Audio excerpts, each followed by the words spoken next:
What's up, man? Let's go. Let me turn this mic down a little bit. Yeah. Super wild card weekend just finished. Um, so we have an exciting, um, weekend to recap. Some very fun games, a lot of surprises. So yeah, that'll be the topic today for Rooted in Sports Tuesday. I mean, that's pretty much it. I know we got some basket. We're gonna talk a little bit of basketball at the end, but outside of that, man, we just really got to get into the meat and potatoes of this Word, playoffs. word, man. I think as a whole, I think it was a good weekend of football. Like as a whole, Phenomenal. thus far, I don't think these playoffs have disappointed, you know.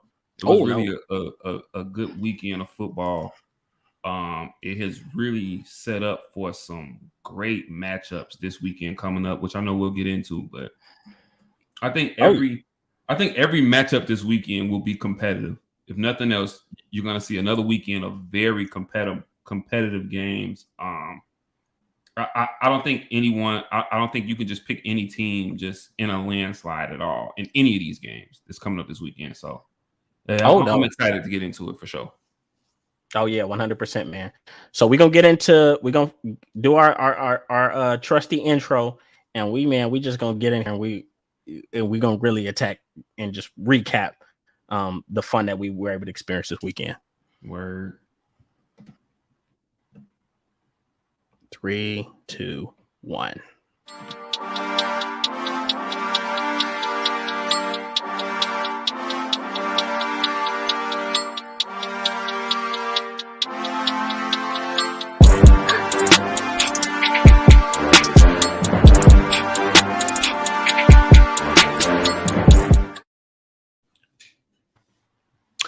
And we're back just like that. Man, So how you feeling, bro? I'm feeling good. I had a very relaxing weekend. My dad came down, visited. We watched some sports together, got on the grill, made some salmon, made some lamb, um, and just relaxed. So Word. it was good. And, obviously, and we'll talk about it. My Cowboys surprised me and actually played to their You know, potential. you know what? See, that was a little gamesmanship on your part. See, because What? you What did you see that. mean? See, you think you're slick. See, you ain't wanna, you know what I'm saying? You ain't want to get your hopes up. You ain't want to jinx your squad. See, Well, you well, think you're slick. See, well, what did they say? They say, what is the root of disappointment? Expectation. So I said, I'm not gonna disappoint myself, and I've just seen them fold so many times. So um obviously they were able to prove me wrong this time and prove everybody wrong this time. So yeah. But I let's know we gonna get into that. I know we're gonna get into that. so let's really jump into this. All right, we can go game by game, but Okay. super wild card weekend recap. First game, Seattle San Fran. Started out very tight. It was actually Seattle kind of jumped on them a little bit, being very They were physical. leading at halftime, if I'm not mistaken. They They were leading they at were halftime. they Hmm. were they punched them in the mouth early on. You're seeing San Fran look a little discombobulated in the first half. But obviously in the second half, that talent that they have on that roster kind of showed, and they're just a better team right now. I mean, I don't think Yeah. that anybody really had a doubt about that. But what were your biggest takeaways, your biggest thoughts on this game? I think you pretty much nailed it, you know. And one of the reoccurring themes, I believe, first of all, I think, and you can correct me if I'm wrong, I think with the exception of Jacksonville and the LA Chargers, I think every matchup that we seen this weekend, they had played each other during the regular season. Mm-hmm. Obviously, obviously with this one, you got two divisional foes. So this was their third time playing each other. So it didn't surprise me that in the first half, the game was very competitive. As I mentioned, Seattle took the lead into halftime. But I think you pretty much nailed it at the end of the day. There's just a difference in talent between the two teams. and it just started to show in the second half. I got to give props to Brock Purdy, Mr. Irrelevant. I mean, he went out there, especially in the second half. It's like the game really kind of slowed down for him. And Kyle Shanahan, he's clearly one of the best offensive minds in the game. Oh yeah, easily. Like it's almost to the point. It doesn't matter what quarterback he puts out there. And then when you got the type of playmakers that they have for Brock Purdy, and although he's a rookie, he did exactly what he needed to do. His numbers look phenomenal: 18 for 30, 332, 3 TDs. But it wasn't necessarily anything spectacular. He got the ball into his playmakers' hands, and his playmakers made plays. It was a lot of run after catch, especially with Deebo Samuel. I think he broke away a few times. It was a lot of run after catch. And I think Shanahan has just made it simple for Purdy. You know, hey, we got all this talent around you. There's no reason for you not to succeed. You know what I'm saying? Hey, just make a throw or two. Don't turn the ball over and let these guys handle the rest. And that's what you've seen them do. As far as Seattle goes, as great a season as Geno Smith had, I think you started to see signs, you know, during that last quarter of the season, you started to see signs of him kind of coming back down to earth. And then when we look at this game, he wasn't terrible, but he did throw an interception and he lost a fumble. So in turn, that ended up being 2 turnovers for him that they really didn't need when they were going up against a kind of a superior team talent-wise. Right. So that kind of did them in. Seattle going into the offseason, I guess they got a decision to make. If it's me, I probably play Geno Smith, but I think they still, I want to say maybe the 6th pick or something. They still have a fairly high draft pick. I think they have the number 3. 3. Okay, it might be 3. They have Denver. They have whatever. They have Denver. They have Denver's pick. Yeah. Yeah. So I mean, for me going into the offseason, I think Geno Smith has earned a contract, even if it's just a 2 or 3 year deal. However, I still may keep the possibility of a quarterback, you know what I'm saying, on the drawing board for him. Maybe they still go get one and just have him sit. I think Geno Smith could be, you know, a great segue into another quarterback. Obviously they can use some help defensively, so they got a lot of ways to go. I think the team overachieved. I think that they expedited on what was supposed to have probably been a rebuild year. Mm-hmm. And I'm excited to see what they do in the offseason and how they come back and how they can build on this momentum going into next season. But San Francisco is a very dangerous team. I think this was their 10th win in a row, 10th, 11th win in a row. 11th, I think, because they won 10. They won 10 wins in a row, if I'm not mistaken, to finish with 13 wins. Because something like that. So I want to say it could have been their 11th. But I think you said something key about Seattle. You know, the truth is, I think Seattle was in a great place. Like, obviously, they're pissed that they got beat the way that they got beat, especially in comparison to the last matchup. It was only 21-13. But I think the biggest issue with Seattle right now is they have to be very intentional about how they treat that quarterback position. I think Geno Smith has played his fucking ass off. And you know how I am about veteran quarterbacks. I think maybe you give them a short term. I would look at maybe 1 year, only because I think maybe not this year, but the year after, that quarterback draft class has a lot of options if you want to start over. Even more so than this year's draft. Oh, way more. I mean, I know at the top you got Caleb Williams, but here's the thing. Deep, you think it's going to be. It's going to be extremely deep. Like, you got Caleb Williams. You have, I always forget the quarterback. You got the quarterback from North Carolina. Here's the thing. May. Drake. May. You're going to have, let's say DJ Ugalele has a resurgent year at Oregon State. You know, you're going to have a talent like him. You're going to have Spencer Rattler coming out, who looked good for South Carolina. I was just going to throw him out there, who finished the year pretty strong. Mm-hmm. I'll throw another guy out. You're going to have possibly Shedeur Sanders coming out. You're going to have a lot of, and that's just a few. You're going to have a lot of options for quarterback if you want to start over, and you'll have options towards the end of the first round because I don't think Seattle's going to be pick top 5 next year. I think they're going to be a better team. So I think you got to give him at least 1 to 2 years. I'd probably give him a 2-year contract, but they'll definitely franchise tag him at a minimum. But he's definitely earned the right to stay there. As far as San Fran goes, you know me, I believe that they play very well. And the truth is San Fran has another gear that very few teams in the league have shown. I think maybe only 5 teams have shown that gear to really turn on and just pour it on you. And that San Fran, Philly has portrayed it.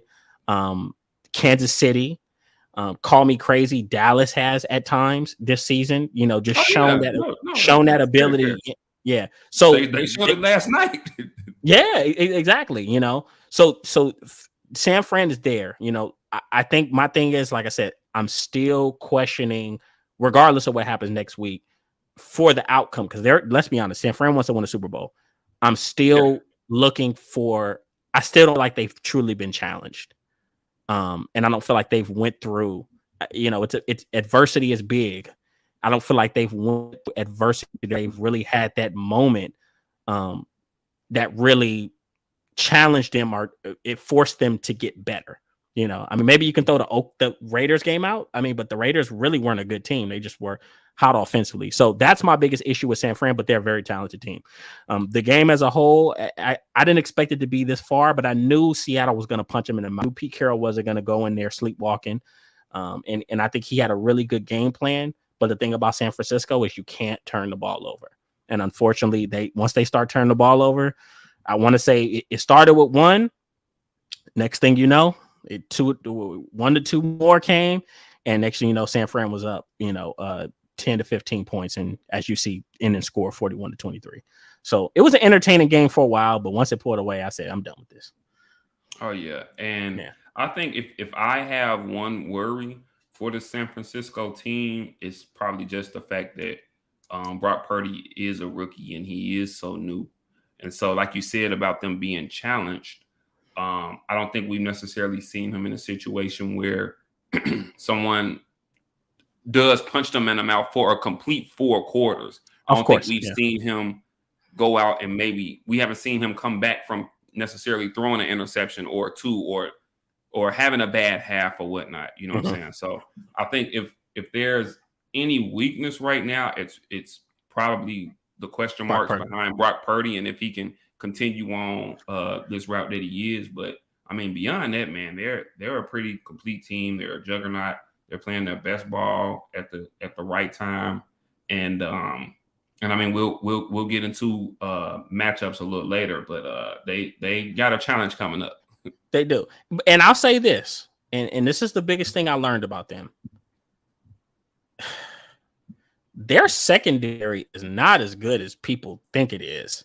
And DK Metcalf was abusing. He was abusing.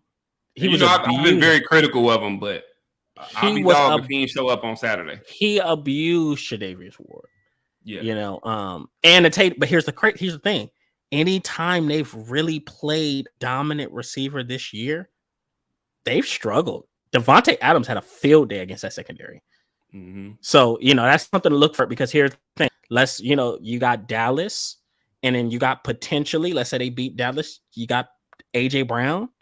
So, and Devontae Smith, if that, depending on how that giant, we all think Philly's going to win, but depending on how that matchup works out. So, and then let's say you get into the Super Bowl, God forbid you see a Cincinnati with Jamar Chase and T. Higgins, or you see a Buffalo with Stephon. That secondary and Gabe Davis, who seems, I don't know what it is about the playoffs, but all of a sudden he's Devontae 2.0 in the playoffs. Exactly. So they have some weaknesses there outside of Brock Purdy. As for Brock Purdy, one thing I notice is he's a young guy. He's doing what he's supposed to do, but a lot of these plays you're seeing him you're seeing him succeed on. They're schemed, open, scripted plays.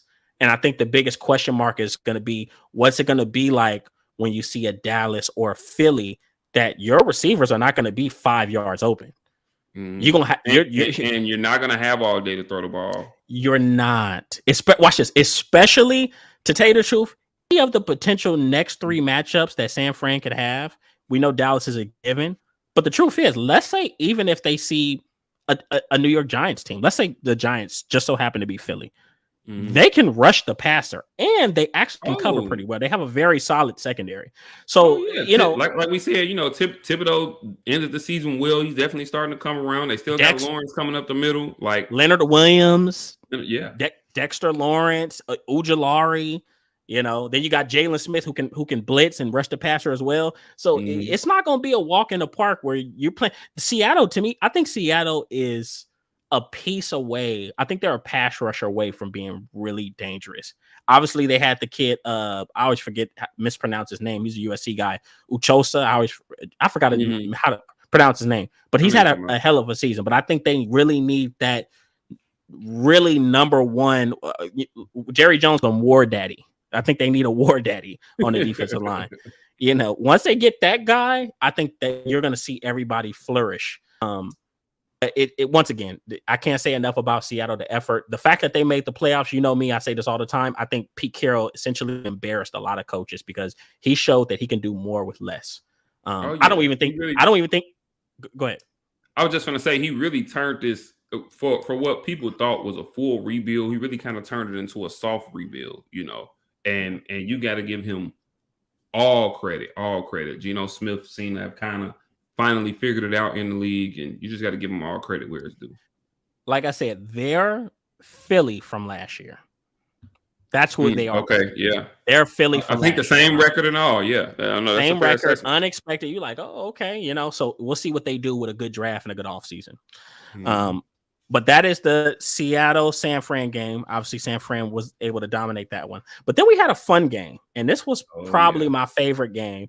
And it was the Chargers at Jacksonville, LA Chargers at Jacksonville Jaguars. Obviously, the Jaguars were able to pull it out towards, the end. They won 31-30. But the first half, it was all LA. They were 27-0. They were up 27-0 at one point, went into half 27-7. And I'll say this before I you give opinion. There was never a doubt in my mind that Jacksonville was going to win this game.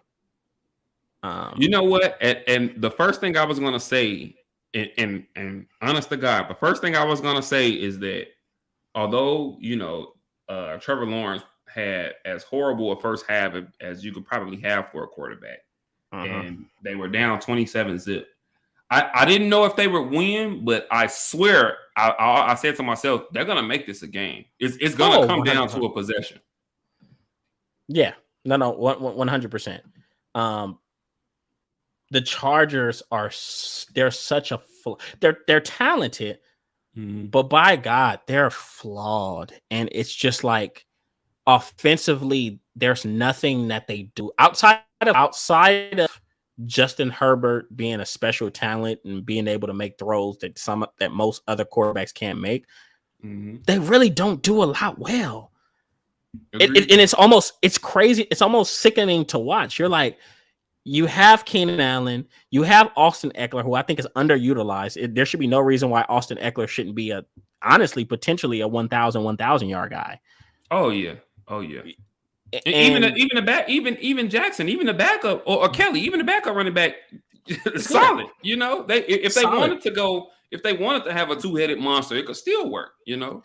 You got Gerald Everett at tight end, even though he can be bad, and then sometimes he's still a very athletic pass-catching tight end who's shown his worth at times. They did miss Mike Williams, but they probably shouldn't have had him out there in Week 18 to begin with to get hurt. So exactly, and this defense, I never ate the cake. I never took the bait. This defense that has all this talent, they just can't seem to figure it out.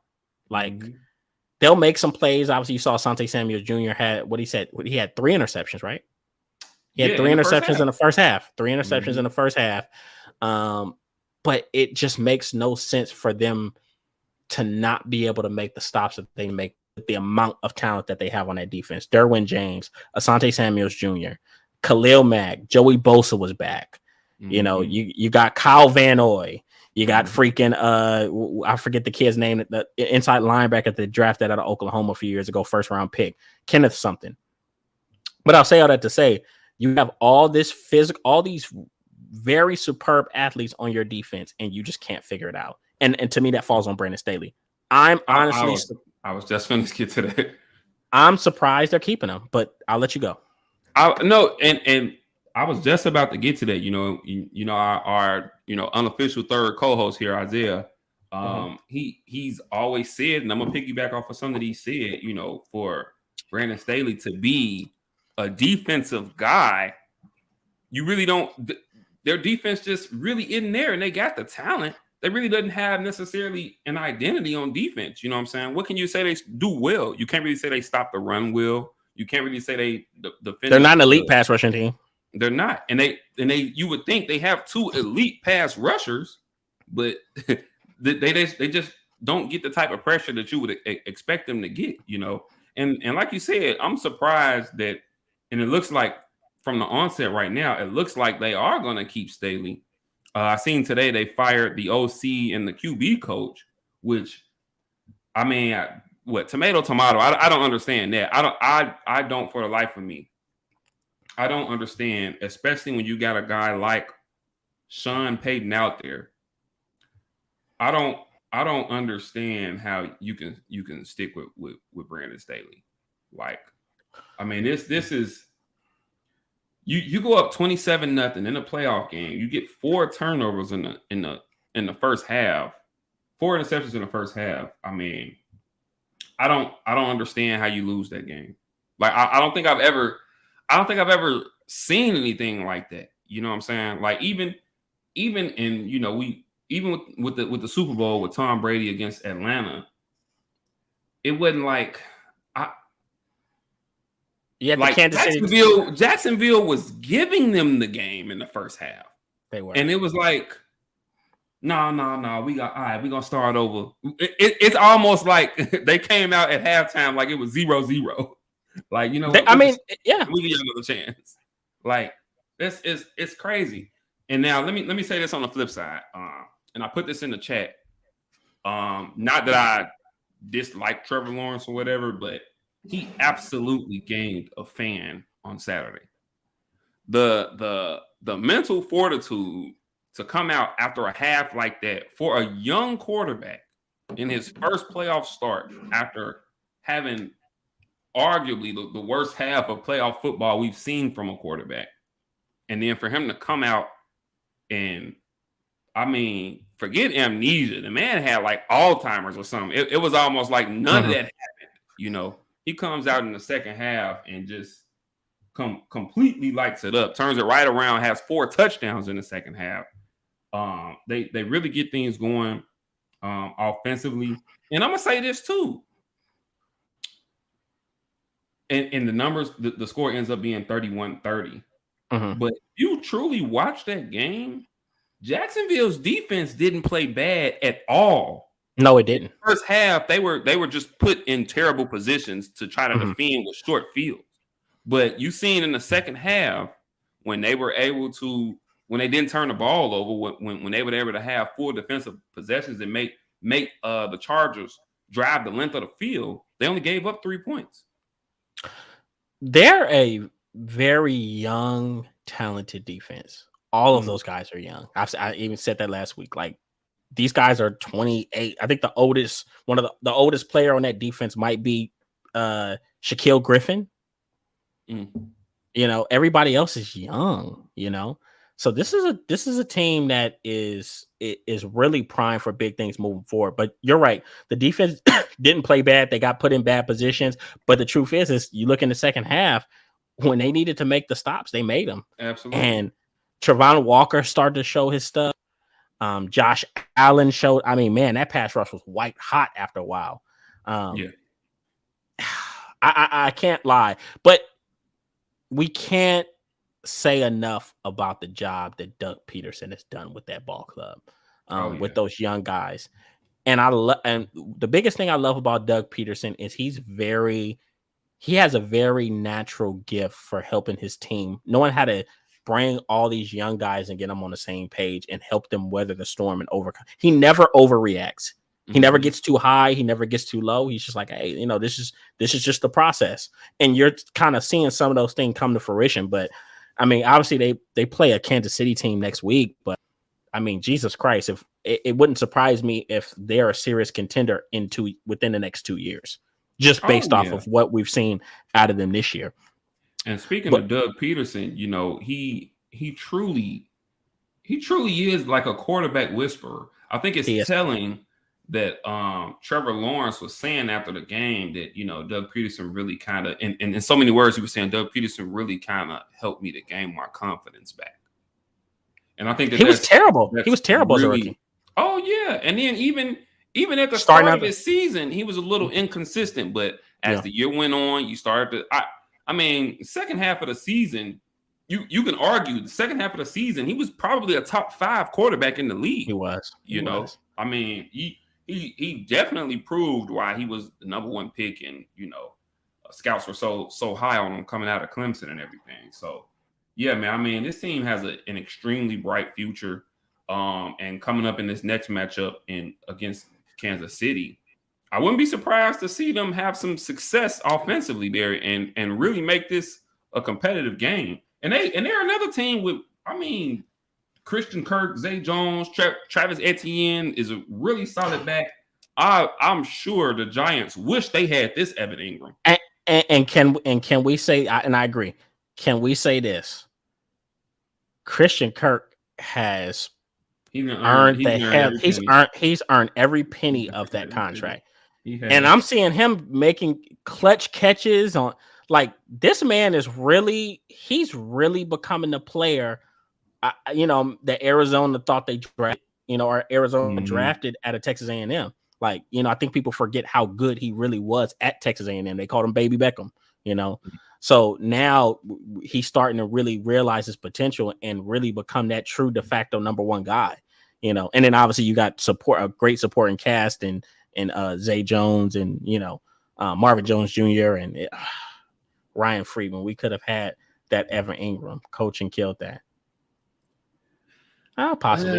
Yeah. I mean, yeah. I just think he was just for whatever reason, the inconsistency problems that he had in New York, they don't seem to be the case here in Jacksonville. But I think it's a collection. I think you can say the same thing for Christian Kirk. There's just such a collection of talent there that they can all just kind of feed off of each other. You know, there's just a lot of weapons to work with. Trevor Lawrence is making every throw.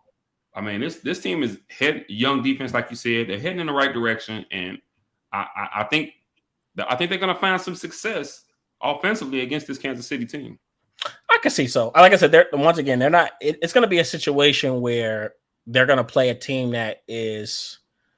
I mean, I can't really say a little bit more talented because Kansas City's talented, but I think they're more well coached and well prepared than other teams. That's why they win. Mm-hmm.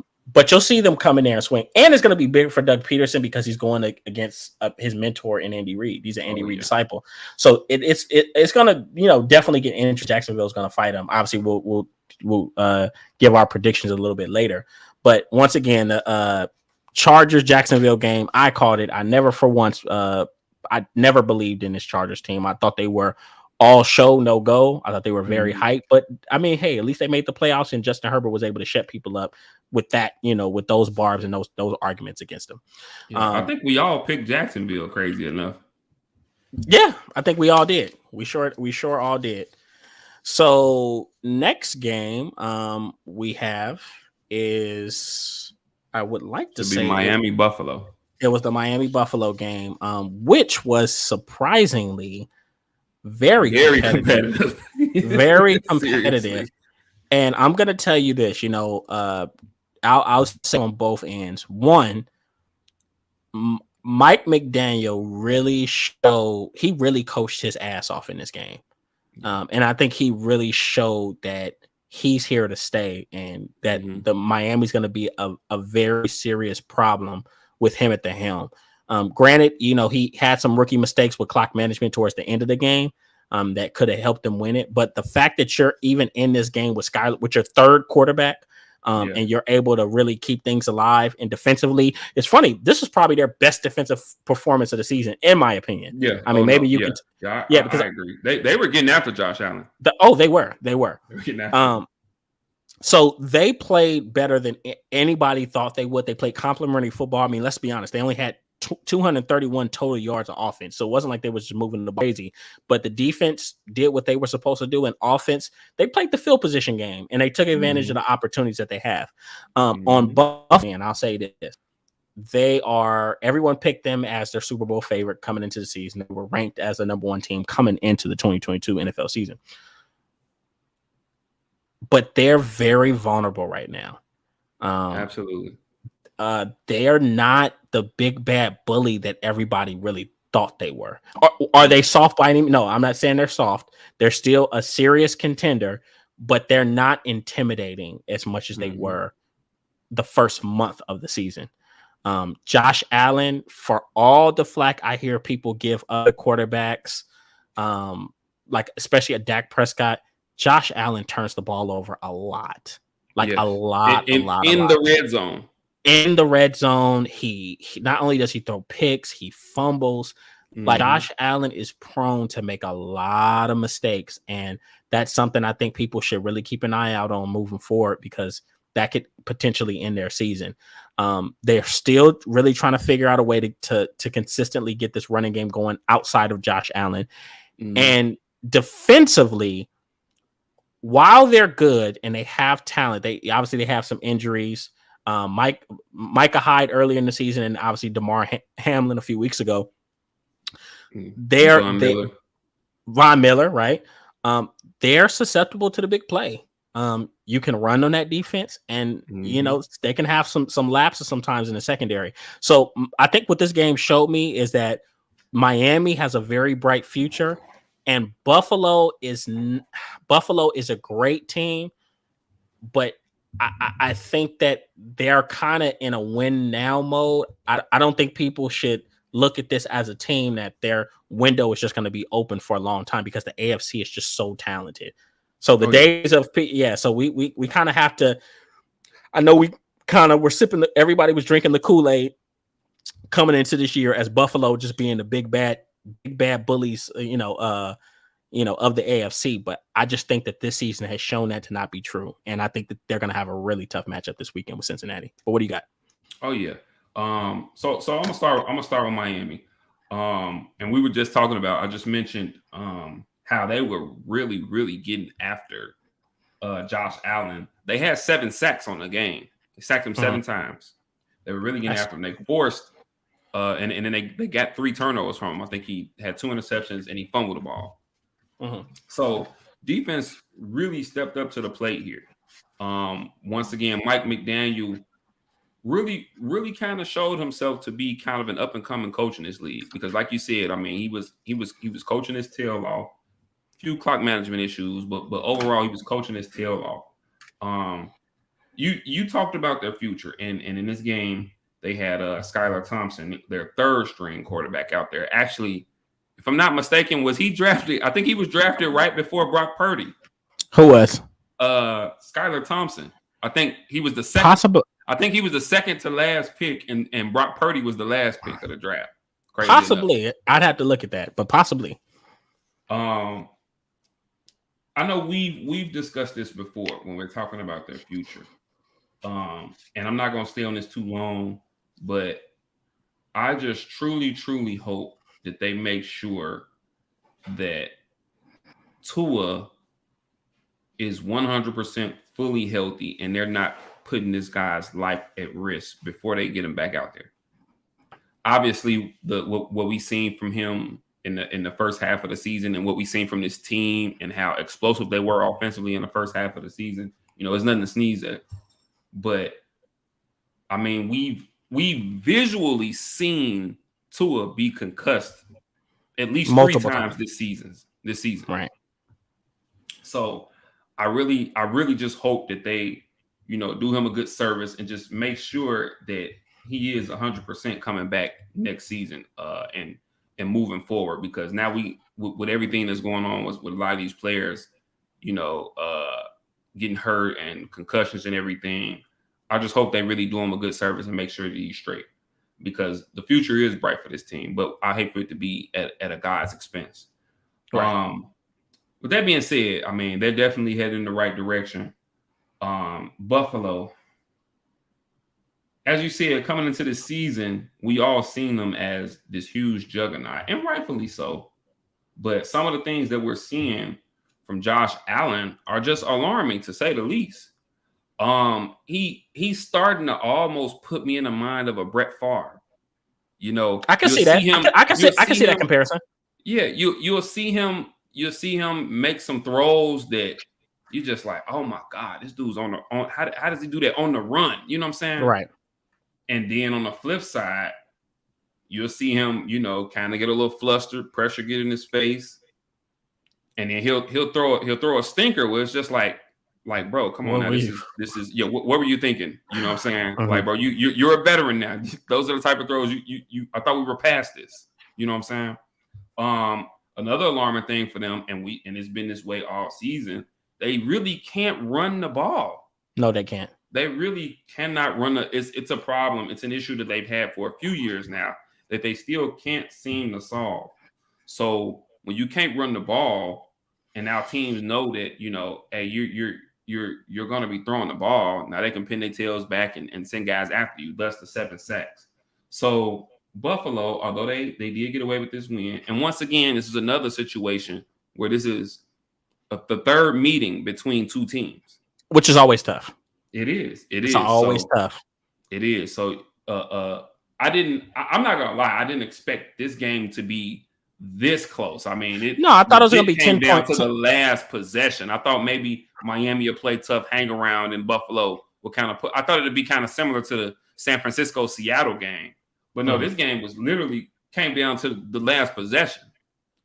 So Buffalo, for the juggernaut that we thought they are, they're very, very vulnerable. And next week, if there's any challenge coming for them, Cincinnati's coming for them. Oh, so that's going to be that's going to be an extremely tough matchup for them. But I think by far it'll be the toughest game they'll have all season.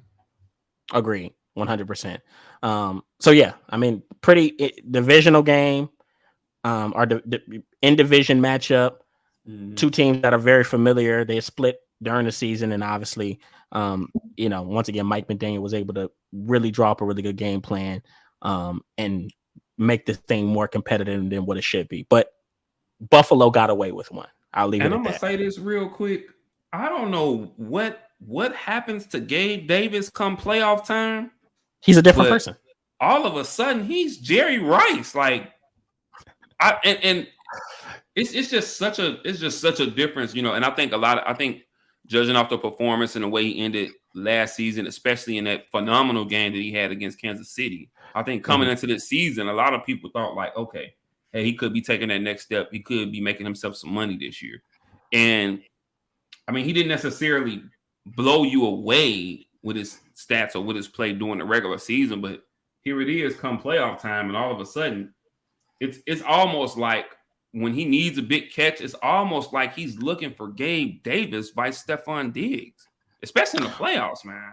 Which I think I could see why you would go that way, because defenses really aren't thinking much of it. Because if you look at during the regular season, it's not like, I'm not saying Gabe Davis didn't have some good games. I think he ended the season with about 800 yards receiving. Yeah, so he had a solid about 867 or something like that. Yeah, so he had a very solid season.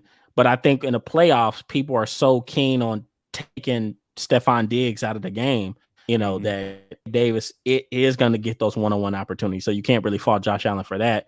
But you're right, Gabe Davis shows up when in crunch time in the playoffs when he needs to.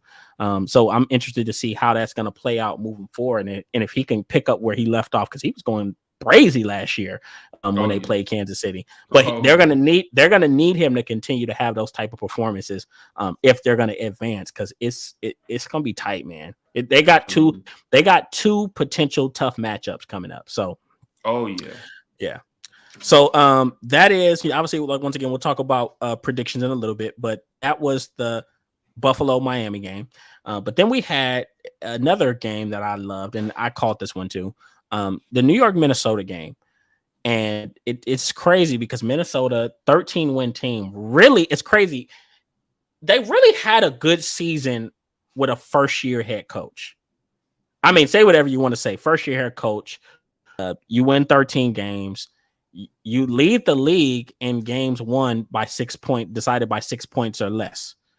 So you're winning a lot of tight games, which to me is a trait. It's a very valuable trait. But there's just this softness and this finesseness to this team that when they play a team that plays a physical, scratchy brand of ball, they don't really match up very well with that. And, I mentioned they played New York a few weeks ago, barely escaped that one. So it wasn't like they won it convincingly. And this was a hurt New York team. Now this New York team is more healthy on both sides of the ball. They get Adoree Jackson back. You get Ujulari back. Offensively, Saquon Barkley's a little bit more fresh. Daniel Jones is a little bit more fresh. And the result you've seen, obviously, New York won 31-24.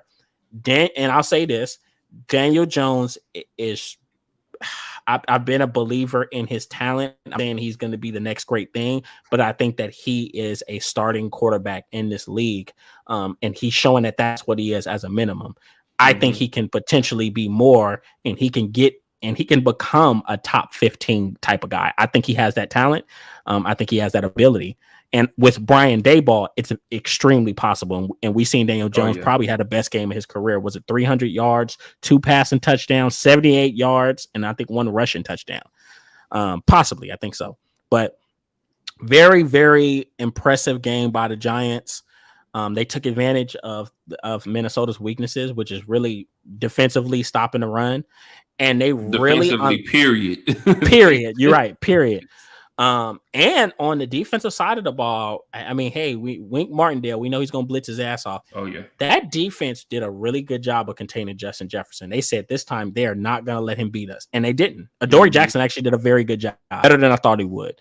So, I mean, it's not, at least for me, I don't really have too much on this one. I knew it was going to be a physical game, and I knew New York would come out on top. And I think we all know Brian Daboll is the better coach in comparison to Kevin O'Connell, regardless of their record. But what do you got? This was the one game this weekend that I missed on. The one I did call incorrectly. I don't know. I guess for me, and I even mentioned last week that Minnesota just has just a porous defense, like terrible.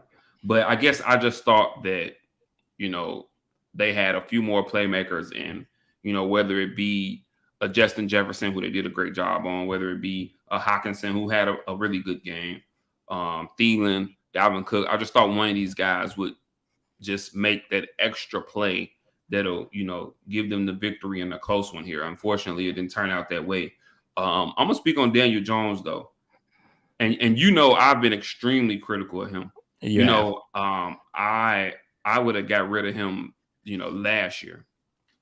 But with that being said, man, I mean, Brian Daboll has came in here, and the same type of improvement that we seen him kind of facilitate with Josh Allen. Now we're starting to see him do that with Daniel Jones. He was great in the pocket. Like you said, he threw for over 300 yards. But what I also like was that they allowed him to take advantage of his feet. I think quietly, he's one of the more mobile quarterbacks in the league. He's literally in that. Maybe, he's you have to put him in. Maybe, Fields, Jackson, Murray when he's healthy. And then Daniel Jones is you have to. Yeah, you have to put him in that category. And not only did he hurt him with his arm, but he really hurt him with his feet. He led his team in rushing. Even he had more rushing yards than he had more rushing attempts than Saquon Barkley, for one. Let's just throw that out there. You know what I'm saying? And these all weren't scrambled. He had 17 carries. A lot of these were designed carries for him. So you're seeing Brian Daboll really take advantage of his skill set and really put him in position to be successful. And Daniel Jones has done that this season. And I think if nothing else, he's definitely, earned an opportunity to continue to be this team's quarterback, unbeknownst to me, because I would have did away with him. But I'm happy to see him prove me wrong, and I'm happy to see him have some success. And then as far as this Viking team, I mean, like you said, I guess you you can't sneeze at the fact that, a first-year head coach, he does get 13 wins. He wins the division. But they definitely got some holes to fill, Oh, yeah. I mean, defensively, isn't it crazy to watch them be bad? Crazy?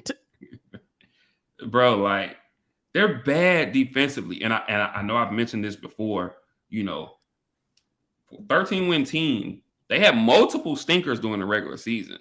They did. They gave up. They were down once again. They were down. They came back, won the game. Beautiful. They were down 33-0 to the Indianapolis Colts and interim head coach Jeff Saturday. 33-0. Like the signs were there for this. This isn't a surprise to anyone. The signs were there for this. You're talking about a vulnerable team. They were a vulnerable team. They were kind of reminiscent of that Pittsburgh Steelers team from a few years ago. I think they started out like 12-0, something like that. They were a mirage. They were really reminiscent of that team. And now, I don't know, we'll see what happens for him in the offseason. Hopefully O'Connor, first-year head coach, hopefully he can kind of build off of this and help them, continue to grow in the division that Detroit's coming. So they're coming. I mean, so Detroit is definitely coming. They are. So they definitely gonna have to try to continue in the right direction. They're gonna have to and try Chicago. to figure some things out. And I mean, I don't want to say my squad, but we'll see what they do this offseason. I think Chicago's coming. They do in the offseason. Number one pick. But I mean, yeah, he's definitely gonna have to figure some things out defensively. I like Kirk Cousins. I do, man, but I'll be dog, man. It's just like you can win with him, you can win some games, but he just can't get you there, man.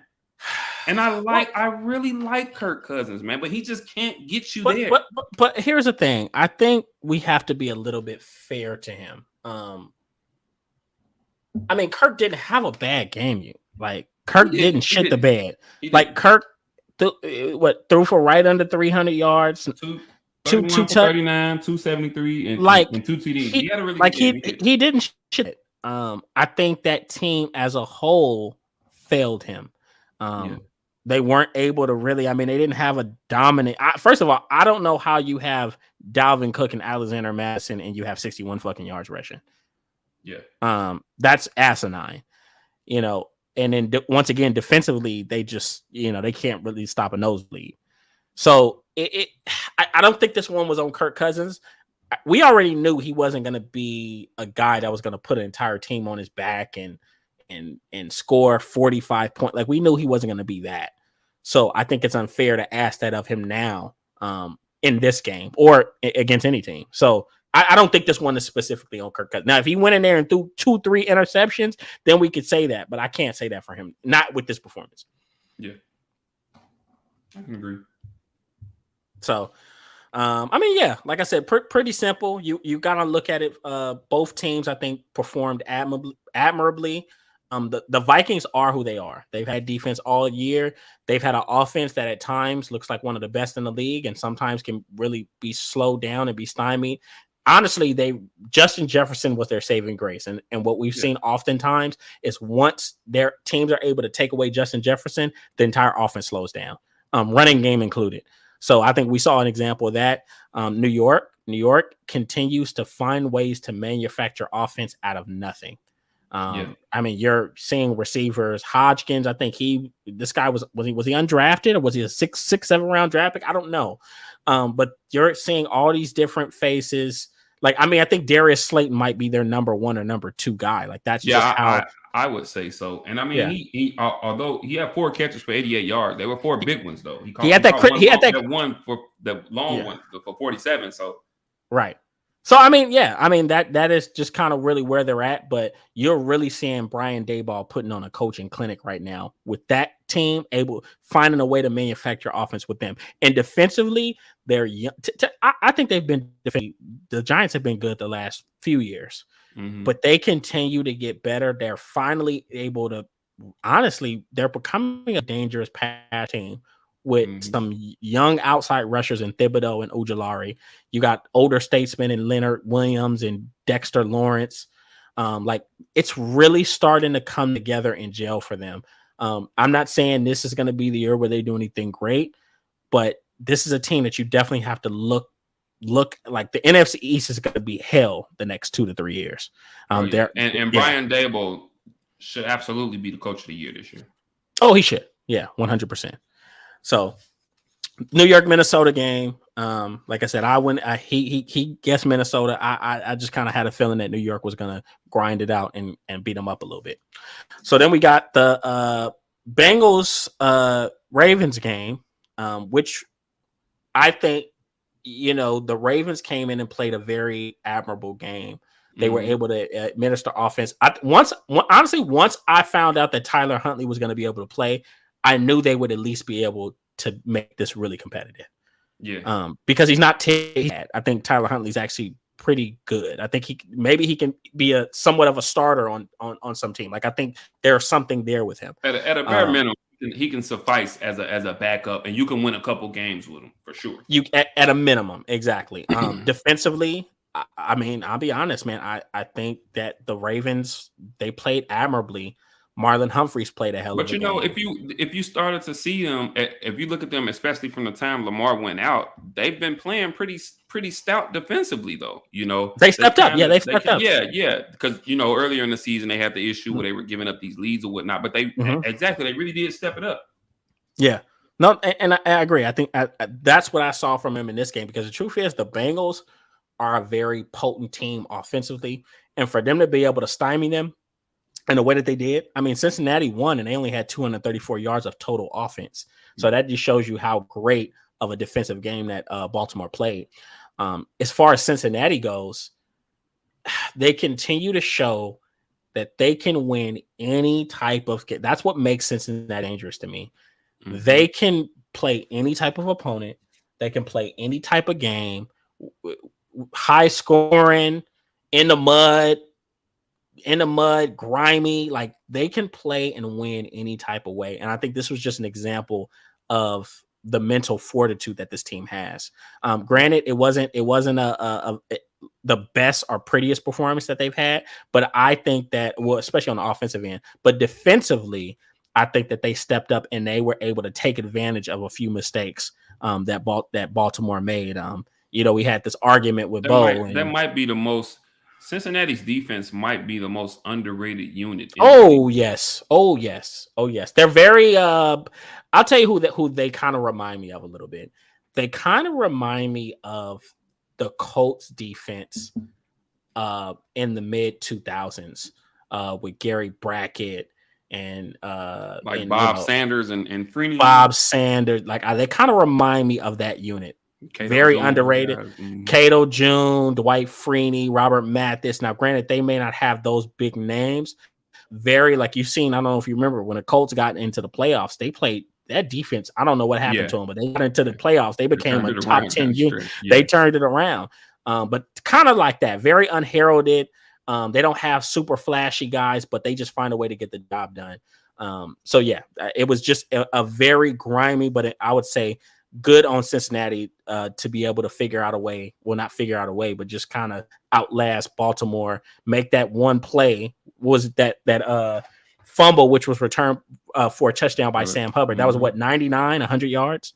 Yeah, and that ultimately ended up being a difference in the game. And I think that's it right there. I think that was the difference in the game. You seen one quarterback turn the ball over twice, and you seen another quarterback, although he didn't blow you away, you know, statistically as we're used to seeing. I think once again, one of the marks of a great quarterback is in games and situations like this, being able to take what the defense gives you and simply not turning the ball over. And that's what we've seen. You know, Baltimore played some really stout defense. Once again, another matchup of divisional rivals in their third matchup of the season. So it's gonna be tough. Coaches in your third matchup with a team. You got a slew of tape work, a slew of things to look at. Adjustments are gonna be made. It's gonna be a tough matchup.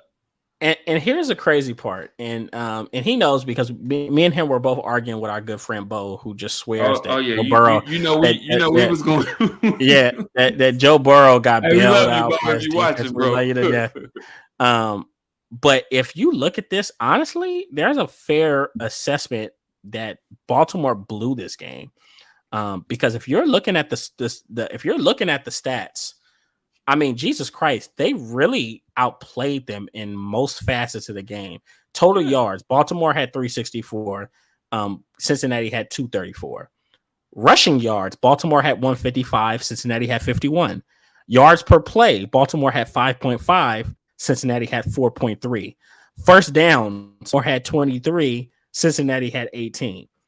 I mean, Jesus Christ, fourth down efficiency, they were 2 for 3. Led in session 32-26 to Cincinnati's 27-34.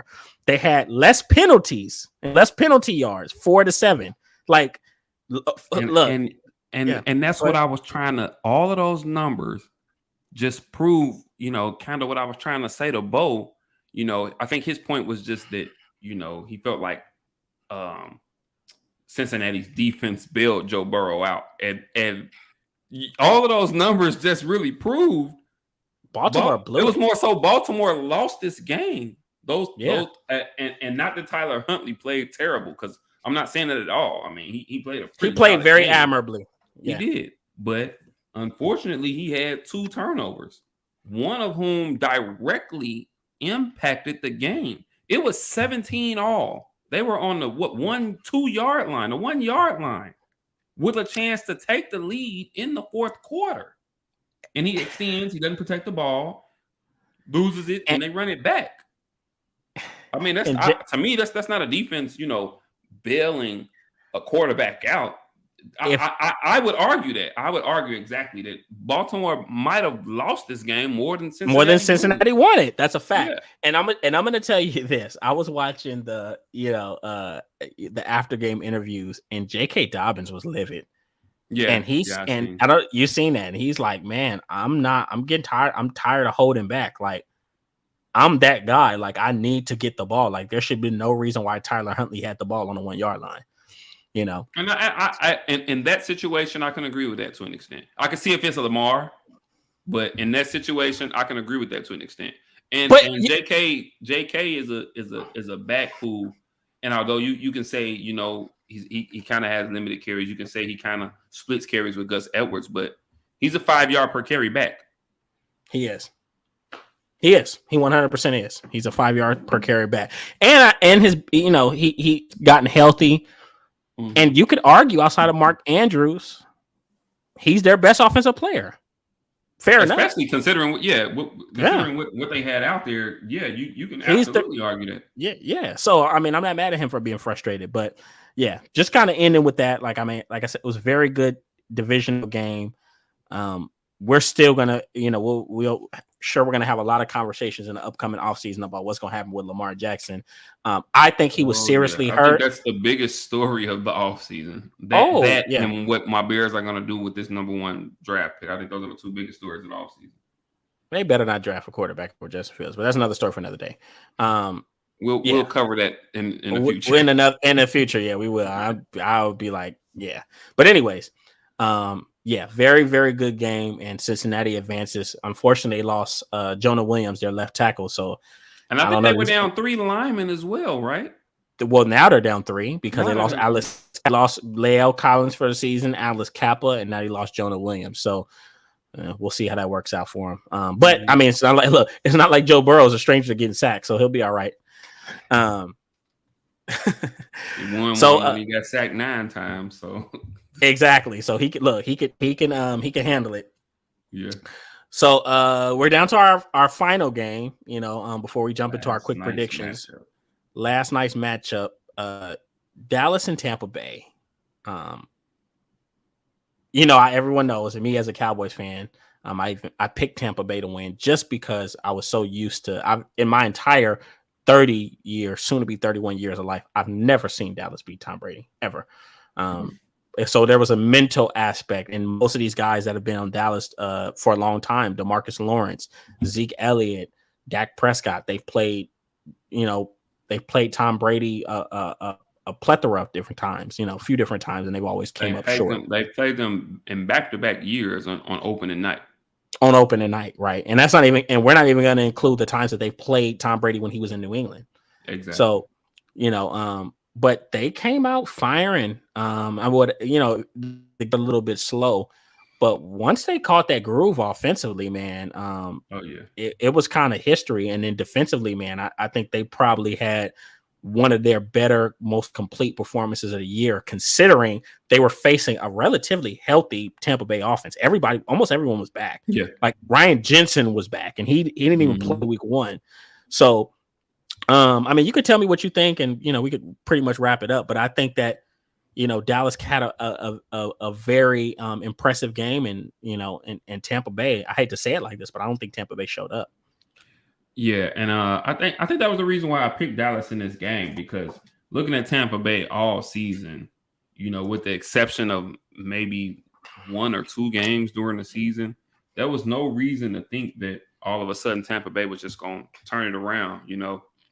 Excuse me. Obviously, when you got Tom Brady at quarterback in the playoffs, anything is possible, and for that reason, that makes them dangerous. But offensively, they never really got on track the entire season.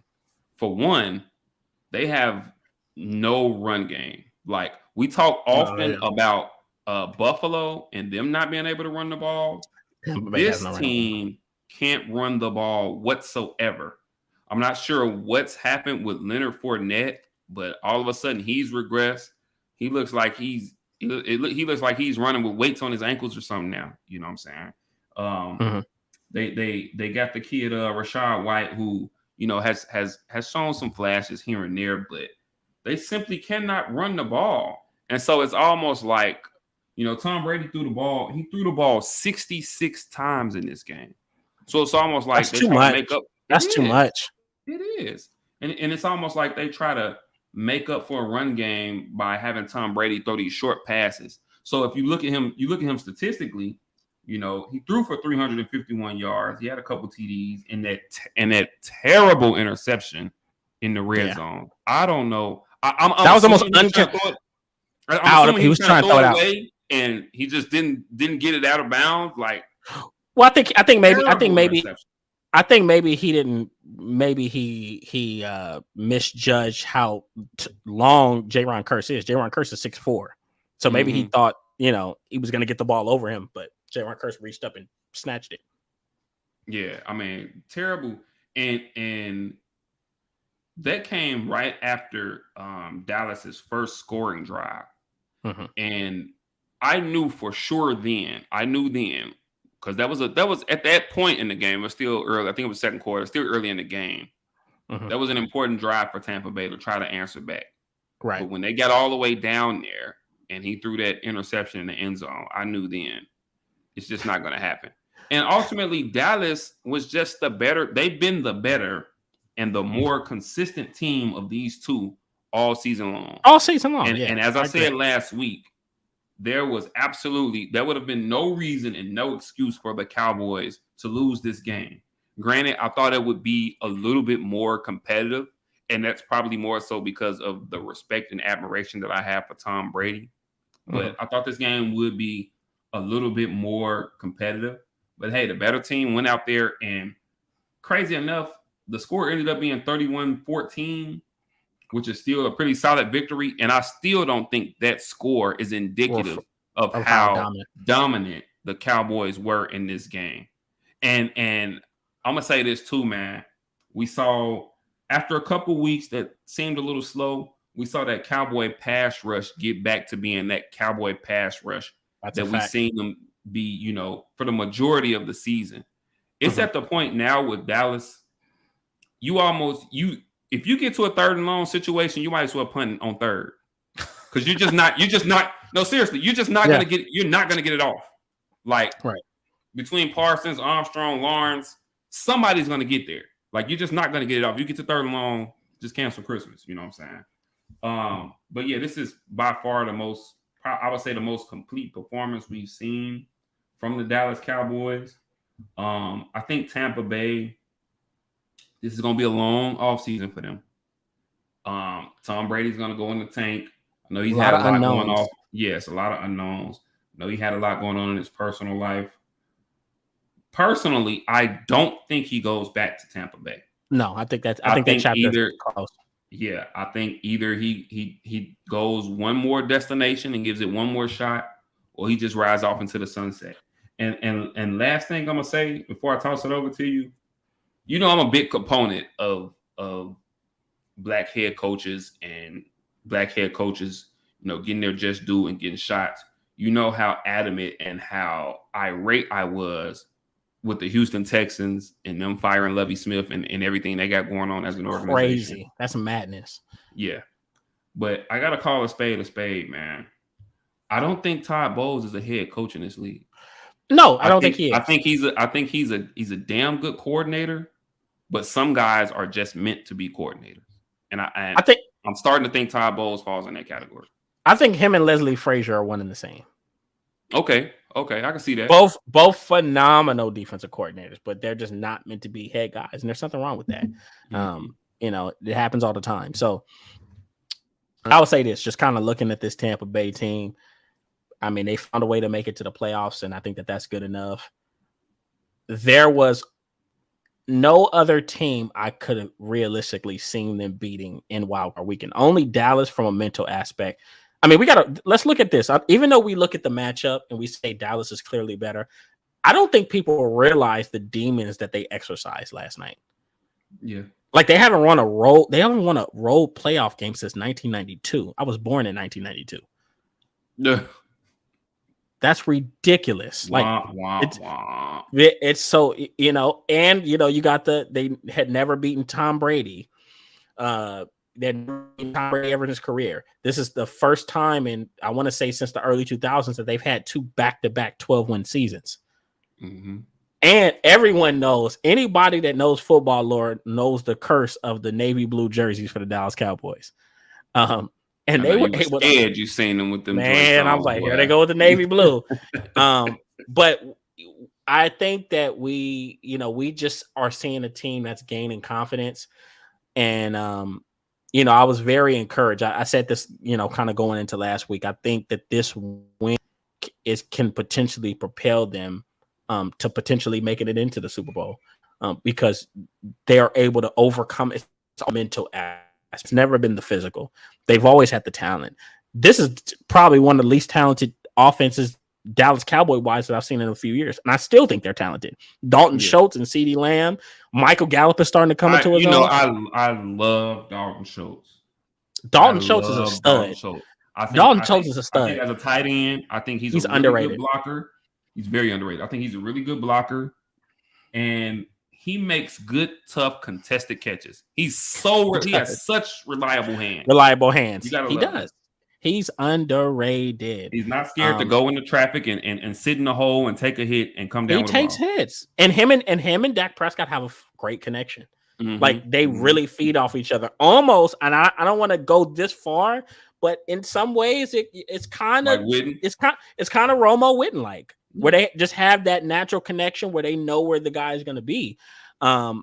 T.Y. Hilton was just signed a little more than a month ago, and he's already an integral piece to this offense. When you get an established veteran like that, a guy who's been very successful in another situation, and he comes into an offense like this, it's not surprising at all, you know. And he knows his role. He knows he's just there, you know. He knows he's not going to get a ton of targets, but he knows, hey, he's there to kind of, you know, spread the defense, possibly get over the top, you know, make a big catch here or there and get out the way. And I'll say this before we end. We have to stop. We have to stop with the Dak Prescott disrespect. He gets talked about so bad to the point. Okay, I'm gonna say this. I think a little bit of it was warranted this season because, and granted, you know, some of these interceptions weren't on him, but about half of them were not him. Even yet and still, to have an interception in 7 consecutive games. I mean, that's all of that's not by chance. You know what I'm saying? Like But he made some mistakes here or there. You know what I'm saying? Now what I will admit is that there is a little bit of a oh, it's the Dallas Cowboys type of thing. You know, even I myself will say I'm kind of a you're victim of guilty the of it. fact that it's the Dallas Cowboys, and sometimes, Yeah. but you know what? It's just like, and you talked about them exercising demons, because so often it's just like for the Cowboys, just They when you fall get flat. your hopes up, whatever Disappoint can you. go wrong will go wrong. You know, It's the most and toxic relationship I've ever had in my life. Go ahead. and in this situation, although I picked the Cowboys, although I didn't see any reason why they should lose this game, this was in the past the type of game where That they they will would lose. come out and play down. They come out lethargic, slow, and they would play down to their opponent's level, and thus they find themselves in the fourth quarter. They find themselves trailing, and now Dak is trying to play catch up. But they exercised that the other day, and it was good to see. It was refreshing to see. Now, this is what I'll say, and this is we don't have to stick on this too long because we got to hurry up and give our quick predictions, so we can close out, finish up. I think people have to really cut him some slack and realize what he's fought through this season to even get to this point. I mean, granted, he had a terrible week 1, but the man broke his thumb and was out for about 5 weeks. So you had to overcome that. First of all, we've seen how bad Russell Wilson has looked since he's broken his thumb. It hasn't been the same. So you have that. And I think people are not realizing, as far as like this offense is really just starting to get to a point. That was probably one of the best offensive performances, full, complete offensive performance that they had all season. This offense is very different than in years past. You don't have talent all around. Michael Gallup is really rediscovering himself after tearing his ACL. So you're seeing him slowly but surely take little steps, but he's still not back to the guy that he once was. Right. Right. CeeDee Lamb has just really started to become entrenched as the number 1 guy, and he's fully tapped. Obviously made the Pro Bowl, second team All Pro, so he's made that. This team, receivers wise, they were towards the bottom of the league in wide receiver separation. And offensive line wise, they had one of the worst pass blocking units in the league. So what we're asking Dak Prescott to do is come off of a broken thumb, throw to wide receivers that for the most of the season could not separate. And we seen that in Washington last week. They could not get away from those corners, those DBs. Mm-hmm. And an offensive line that, I mean, even in the Philly win, which is one of Dak Prescott's best games, he got sacked like 6-7 times in that game, maybe 5-6 times. Like, we're asking him. Sometimes I feel like we are unfair to him because he plays for the Cowboys. We ask him to be godlike, and Dak's not that type of guy. Yeah, he's more complimentary. He can have some games where he can show out and win and win you just off of his arm, but those are few and far between. To me, he's an elite complimentary guy, and he could take advantage of what he has around him. But we got to stop being unrealistic with Dak Prescott and asking him to be the second coming of Dan Marino. It's very unfair. I can agree with that to some extent. I can. Yeah. I mean, I don't. I obviously he's not, in that elite category of quarterbacks, but he's not as bad as a lot of people try to put him He's out. not. Excuse me. He's not a bad quarterback at all. At all. Okay. He's a starting quarterback. He's a winning quarterback. He's a top 10 quarterback. He is. Right. He's a top 10 quarterback. He may be the bottom of the top 10, but he is a top 10 quarterback. And I can agree to an extent. I think some people really need to do kind of give him some respect where it's due. Yeah, let's just temper your expectations a little bit, Yeah. But once again, he had a really great game, and I'm interested to see how they perform moving forward. So let's make these quick predictions for the divisional round, which I think are going to be some very, very, very competitive games. So I think the first game should be, first of all, both of the early games are AFC games. So I want to say the first early game is going to be, is it Cincinnati? Yeah. So Saturday, I got it right here. So Saturday we got. Oh no, they mixed it up. So Saturday we got Jacksonville, Kansas City, the early game, and then we got the Giants, Philly, the late game. But we can start with Jacksonville, Kansas City on Saturday. Well, I'll say this. I mean, I already said it's going to be interesting because Doug Peterson is going to be facing his former mentor and Andy Reid. So there's definitely going to be some stakes as far as that, some bragging rights, and you always want to beat your teacher, a person that influenced you to be the player or to be the coach that you are. So that's going to be interesting. But I mean, I think we're kind of very simple on this game. We know Kansas City is the better football team. And Kansas City in similar, maybe not to the degree of Cincinnati, but they've shown that they can win those close games, even when teams jump on them. I mean, we even seen them almost lose to the Texans. So don't be surprised if you see Jacksonville jump on them and keep it competitive for a while, but eventually Patrick Mahomes is going to get hot. I don't think that Jacksonville's pass rush is good enough yet to truly affect him and impact him to the point to make him uncomfortable. I think Travis Kelce is going to have a field day. And I will say this, the receiver that they traded for from the Giants, I think Kadarius Toney is going to be a humongous X factor in this game. I'm seeing the playoffs moving forward because he's just so potent of a weapon. So, I mean, hey, I'm going to go obviously easily go Kansas City. I think they win this game by 15 points or more. I expect this to be another pretty high scoring affair. As I mentioned earlier, I do think that Jacksonville will find some success offensively. I think that Trevor Lawrence, like I said, him coming back from that first half performance last game, I think was absolutely huge for him. And thus, I think he's going to come in with his confidence sky high. And I think we're going to see a really, really good performance from him. But ultimately, Patrick Mahomes is undoubtedly, unarguably the best quarterback in the league. And I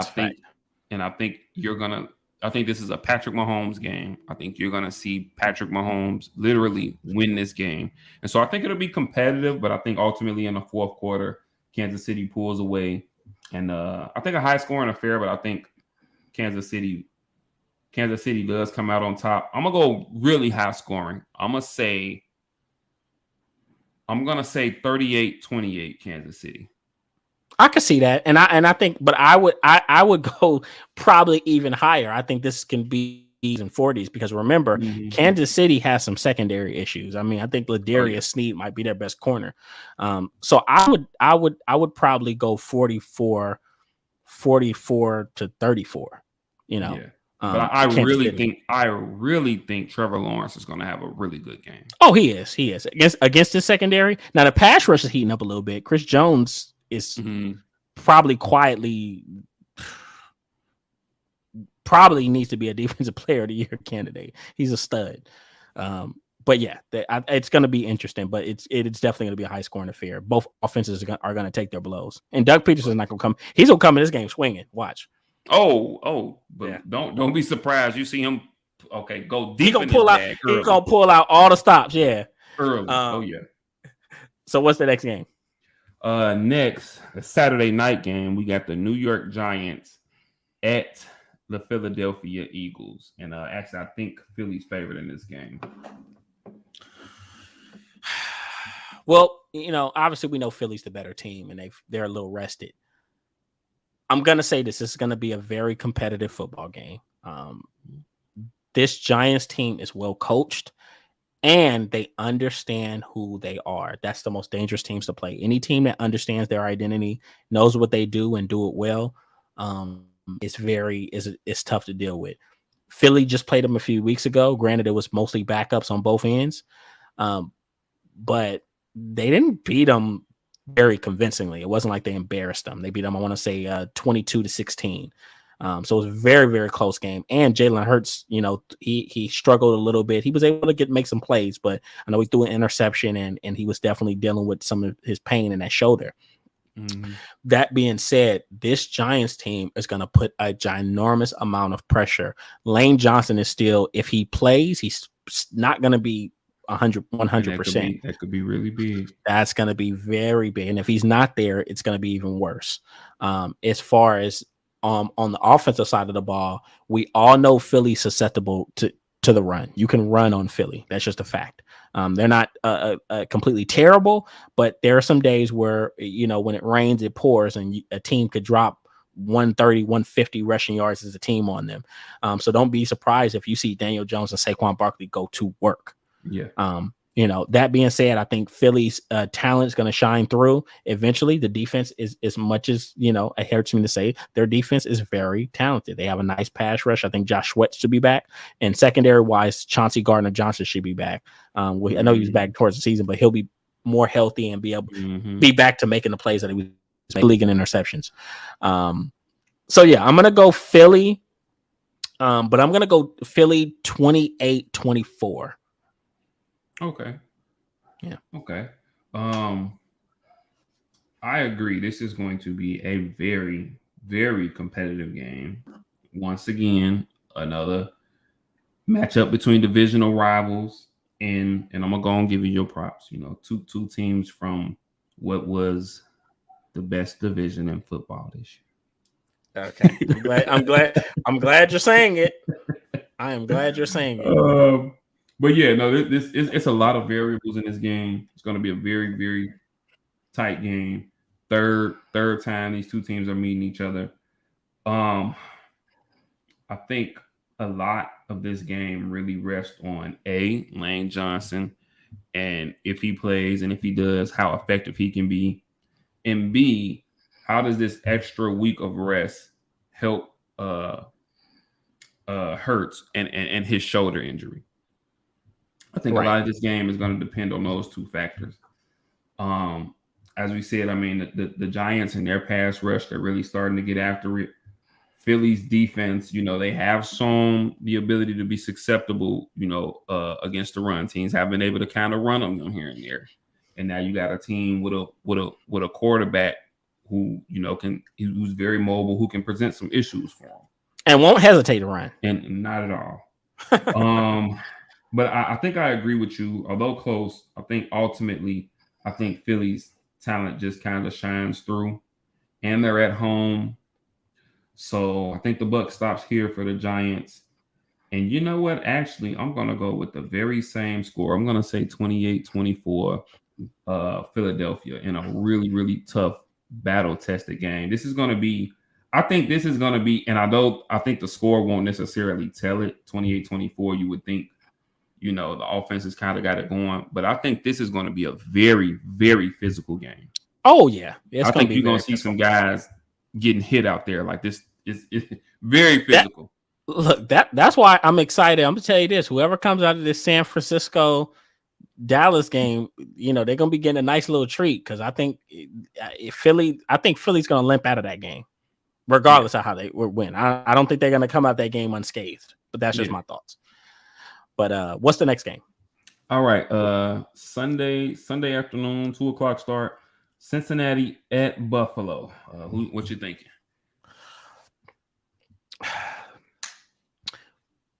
I really just think Cincinnati's the better football team. I think Joe Burrow has consistently, pretty much over the last 7 to 8 weeks, he's been the better quarterback. He protects the ball a lot better.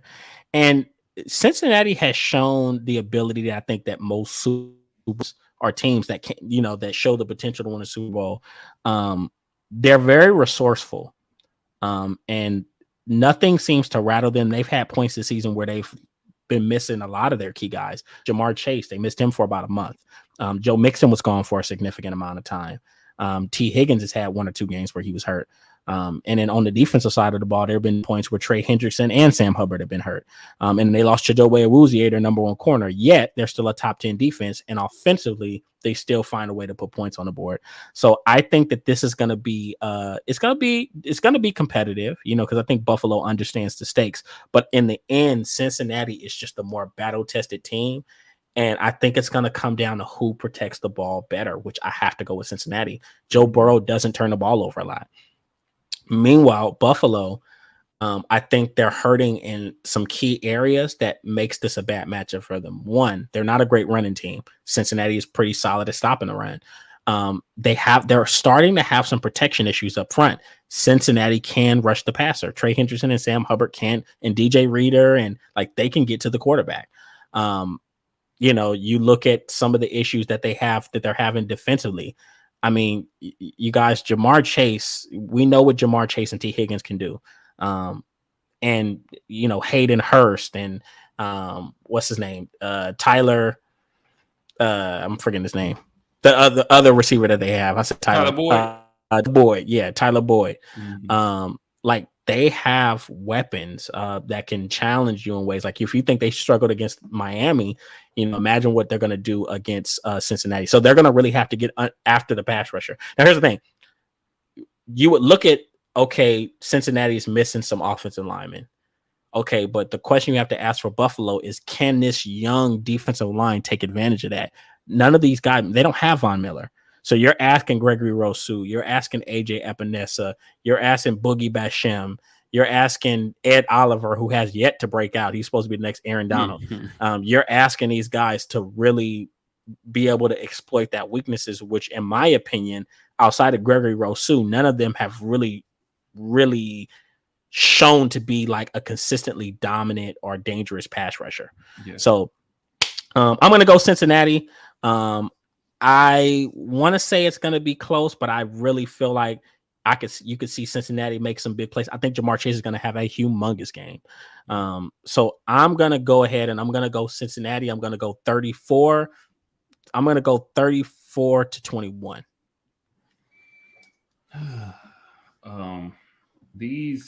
These two Sunday games are probably the two toughest games for me to pick.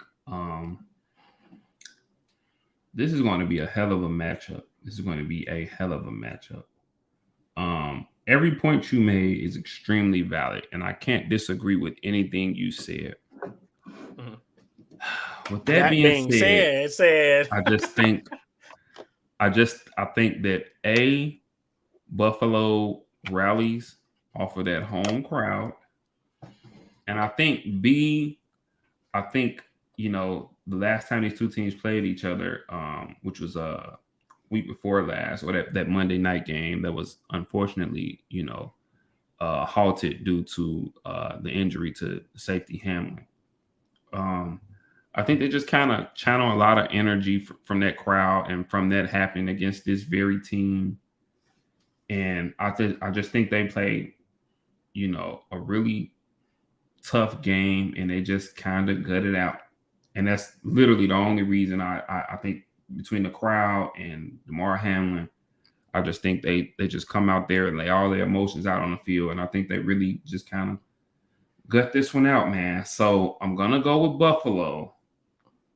I think they make a last-minute drive and literally get a game-winning field goal as time expires. So I'll take Buffalo. I'm going to say 27-24 Buffalo. Interesting. It can very happen. That's why I like the top three teams in the AFC is it really can go either way. I just feel like Buffalo they're very sloppy. I think they're that's very fair. I mean, they're Josh very Allen sloppy. Might have another turnover or two in this game, Yeah. I don't know. I just think they just really channel off, like I said, that home field and off of these emotions. And I think, like I said, I think it's going to be literally down to the last possession. I think they get a field goal as time expires. Okay. Last game. Last but not least, Sunday night, it's a 5:30 Central start, so I know it's a little earlier for you guys. Last but not least, we got the Dallas Cowboys at the San Francisco 49ers. Boy, this is a tough one to call right here, but who do you got and why are you picking the Cowboys? I like the way you did that. You got why you picking the Cowboys. Well, first of all, I'm gonna stand on what I said last week. That if Dallas was able to beat Tampa Bay, that would be the mental push that they needed to overcome anything that stands in their way. Mm-hmm. That being said, San Francisco is clearly top to bottom the more talented team. Mm-hmm. But it's funny because it's almost like they've switched roles a little bit. Whereas last year, Dallas was clearly top to bottom the more talented team. Mm-hmm. But San Fran was more battle tested and a lot more grimy. This Dallas team, I think, is more battle tested and more prepared for the moment than San Fran is. I think San Fran's resume is going to come back to hurt them, and I think this is going to be the week. Brock Purdy, once again, like I mentioned earlier, he has benefited so much from Sean McVay, from Kyle Shanahan's genius. Being able to have these wide 5 to 10 yard open wide receivers, Brandon Ayuk, Deebo Samuel. Well, guess what? Dan Quinn is not going to let that shit happen. You're not gonna get all these open looks.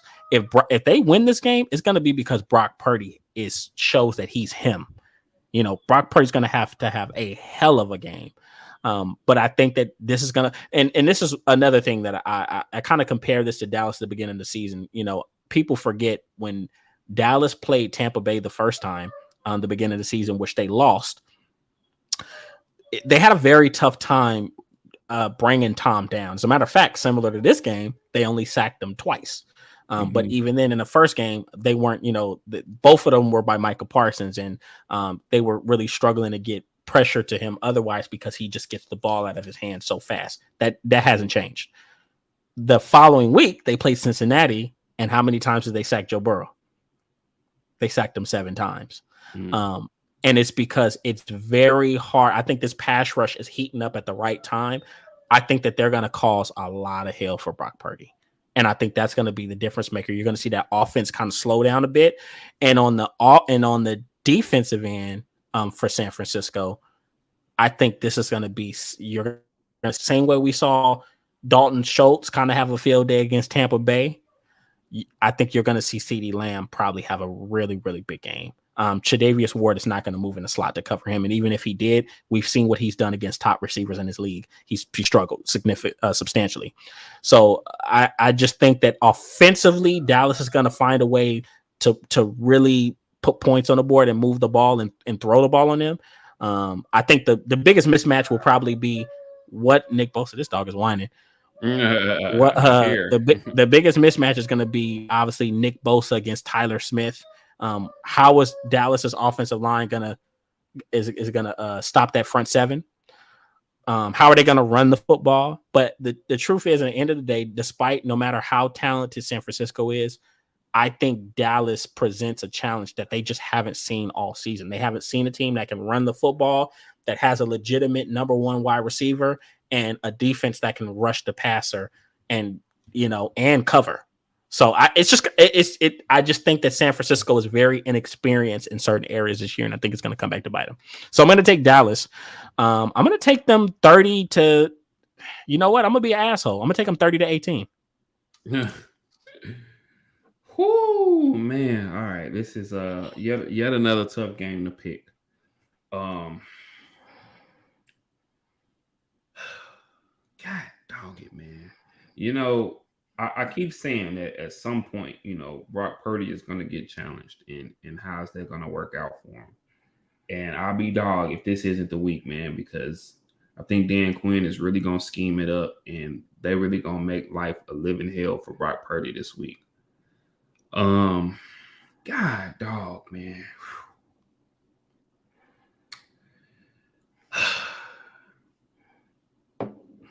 All right. You know what? Ooh, all right. Ultimately, though, all right, here it is, man. I just think San Francisco is just a little bit more talented, just a little bit. And they're riding 10, 11 game win streak. And I'm going to go with San Francisco. I think Dallas has the ball in their hands with a chance to win it on the last possession. And I think San Francisco just gets to stop. I think Bosa gets to Dak or something, and they just happen to get a stop and a turnover on downs. So really close game. I'm going to go San Francisco. I don't think it'll be that high scoring, though. I'm gonna go San Fran. I'm gonna say 21-17 San Francisco. I mean, it's very possible. I think the biggest thing is I just had to look at any time they played a top offense. They've gotten 30 dropped on them anytime they've played a top offense.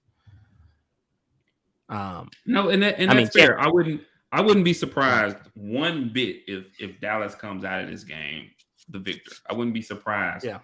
One bit. But I mean, if I guess I feel like, and this is a huge if, but I feel like Brock Purdy doesn't have to blow you away. But if he can come out of this game unscathed, if he can come out of this game clean without turning the ball over, he's going to turn the ball over. They just have enough playmakers to just come out on top. And once again, I think it'll be close. Yeah. I think Dak's going to play a really good game. Mm-hmm. But yeah, I don't think it'll be that high scoring. So that's why I say, 21-17. San Francisco. Oh man, but I tell you what, man, I'm gonna be right on my matter of fact, I might come on upstairs up here to the man cave so I can stay out my wife's way. I might come on upstairs to the man cave and watch this one, man, because that's both games Sunday are gonna be phenomenal. Mm-hmm. And it's such a great weekend of football. All four matchups are really great. It's gonna be such a great weekend of football. I'm definitely gonna be tuned in, and I'm excited about this weekend, man. I can't wait. Oh, 100%. Yeah, it's probably one of the better playoffs I've seen in a while. Just because it's just so many different possibilities. Just when you think a certain team is the favorite. First we were talking about Philly, like Philly was the best. Now you're looking at and they're hurt, so we got to see how they respond on Saturday, and then. Obviously we look at the AFC side, and I mean, Cincinnati, Buffalo, or Kansas City could be the team that ultimately wins the AFC. So it's just a lot of interesting matchups, a lot of parity. But I think what I like about these matchups is that it's these teams mirror each other in certain ways, that I think is really going to make things interesting. So. It's gonna be a very, very, very fun weekend of football. But that is our wild card weekend recap. We made some predictions.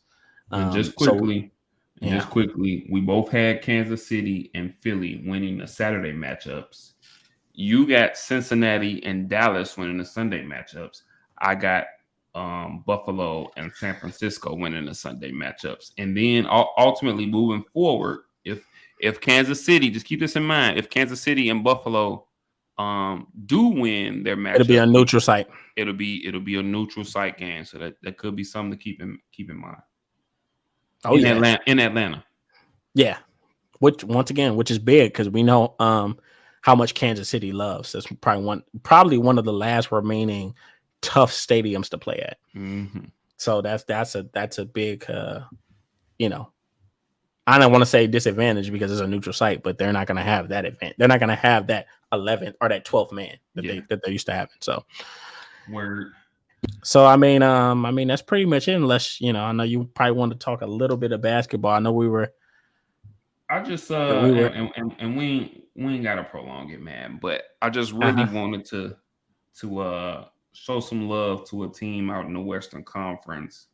Who is quietly really playing some really great ball, and that is the Sacramento Kings. So I'm gonna tell you something that people might not know right now. If you're not watching these guys, they are currently to date, they are the number 4 seed in the West. Wow. The Sacramento Kings are the 4th seeded team in the West. I think their record is 24-18 right now, so they're about 6 games over 500. And I think that they're finally living up to the potential that we seen from them maybe the past 2 years. I know a lot of guys, a lot of basketball analysts kind of had them favored to possibly reach the playoffs last year because they got the talent, they had the talent for it.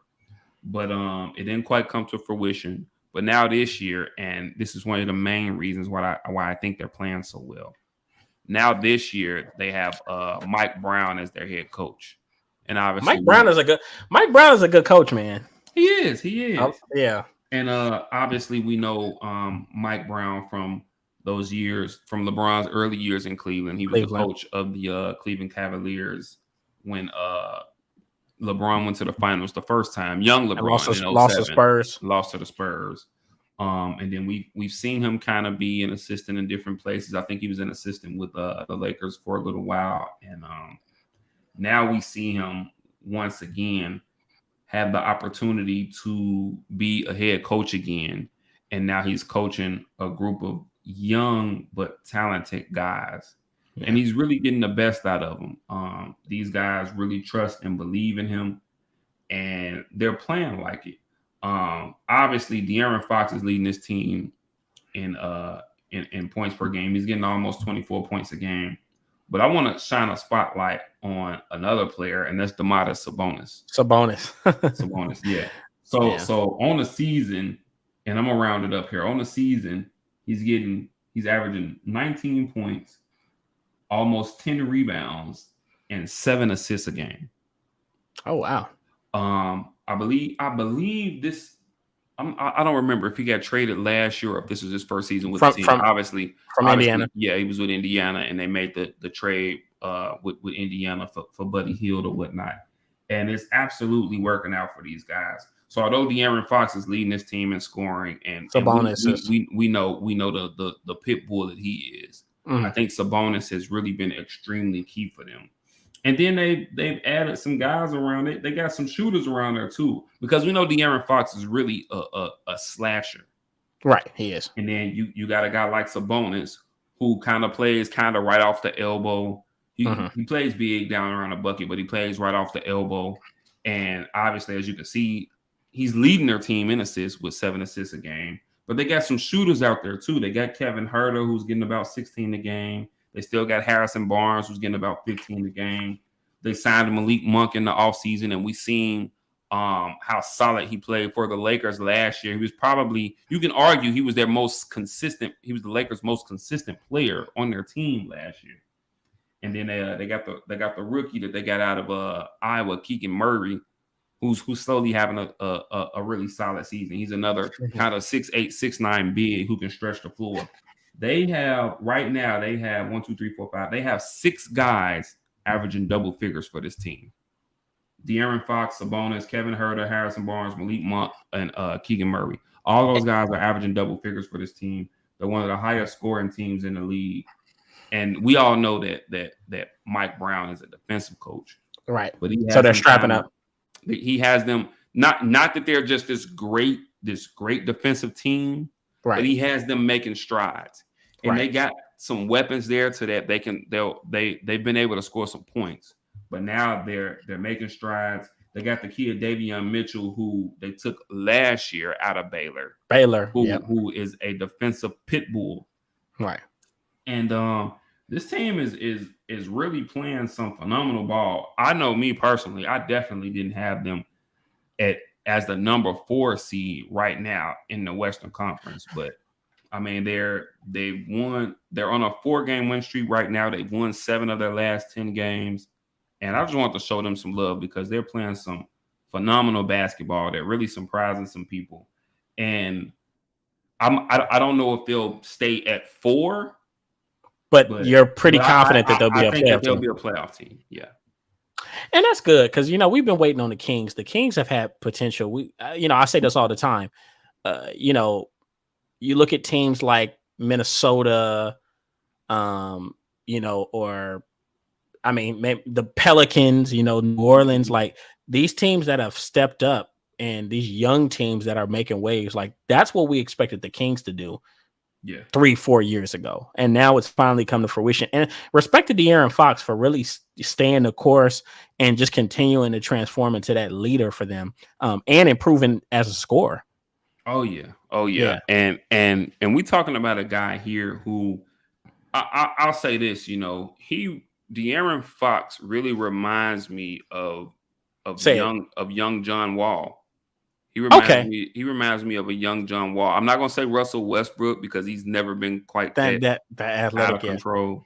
Yeah. but he reminds me of a young John Wall. And here he is getting, like I said, he's getting almost 24 a game. But his jump shot, although there's improvement, it still isn't as consistent as I think it could ultimately be. Right.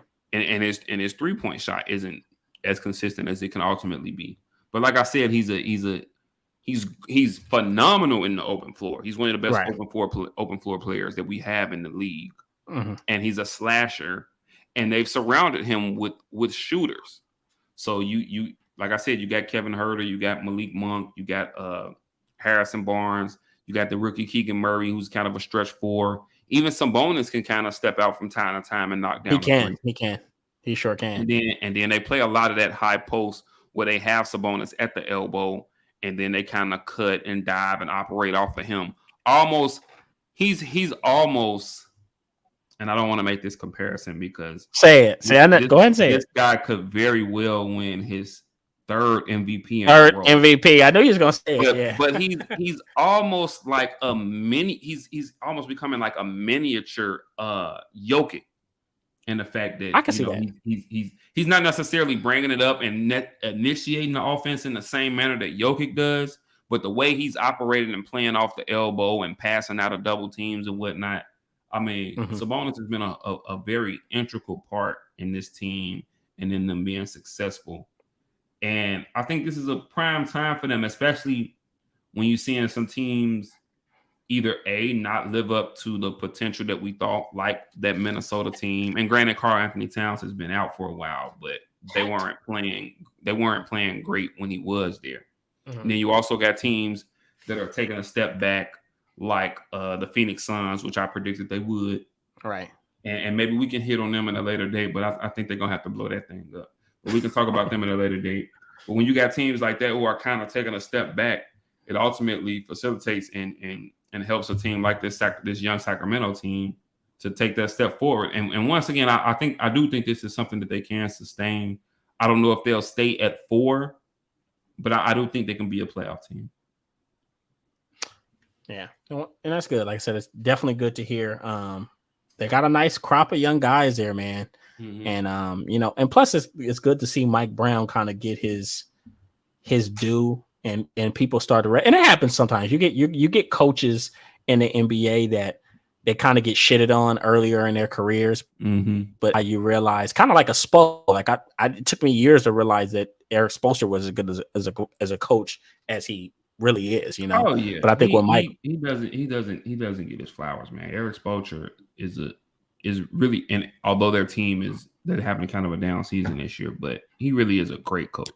Yeah, but what I'm saying is, you have guys that maybe kind of get written off a little earlier in their careers, but as time goes by, you start to see how good. Like, and I've really kind of gained an appreciation for Mike Brown, probably these last 2 to 3 years, just kind of seeing how he operates. He really has a high basketball IQ, and he works really well with young guys. And I think that's a rare trait for coaches that can really take young guys and get them on the same page.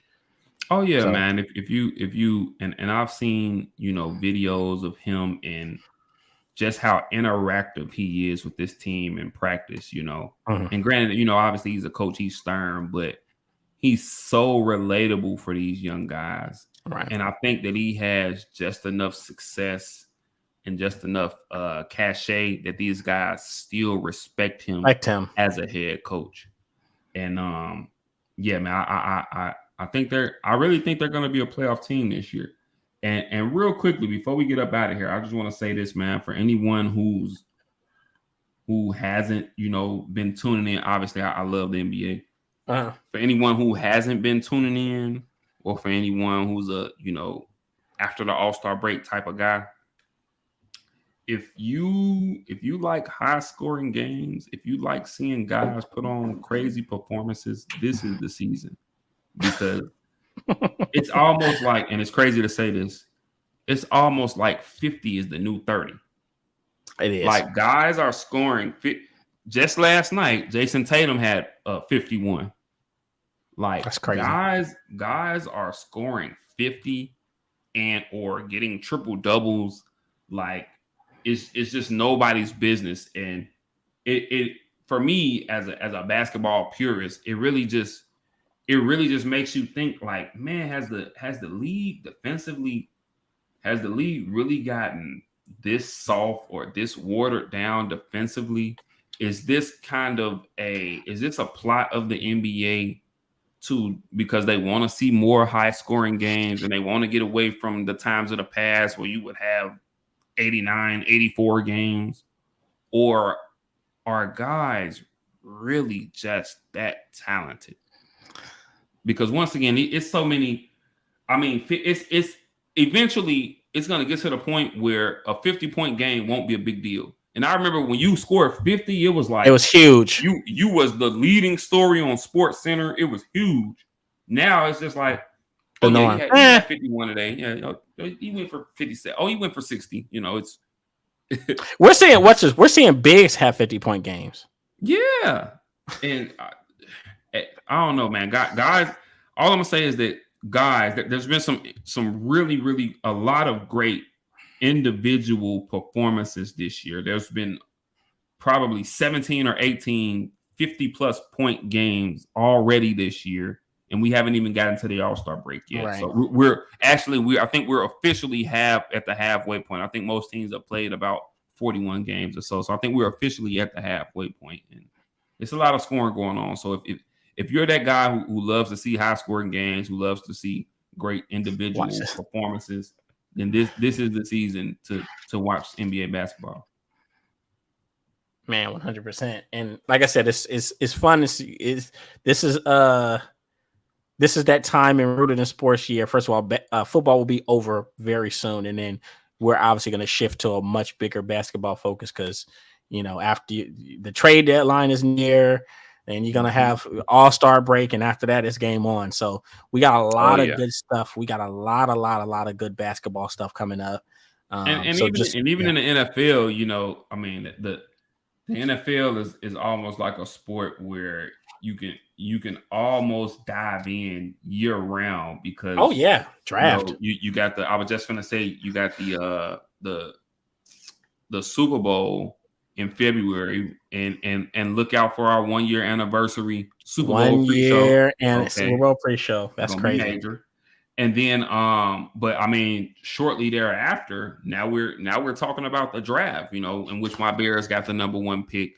And don't worry, eventually we're going to get into that because I really want to dive into that. We're going to get into that. We will. But yeah, man, I mean, basketball's heating up. March Madness is coming. Oh, yeah. We're going to have to do brackets. We may have to get some more guys on here to do some brackets. It's going to be fun.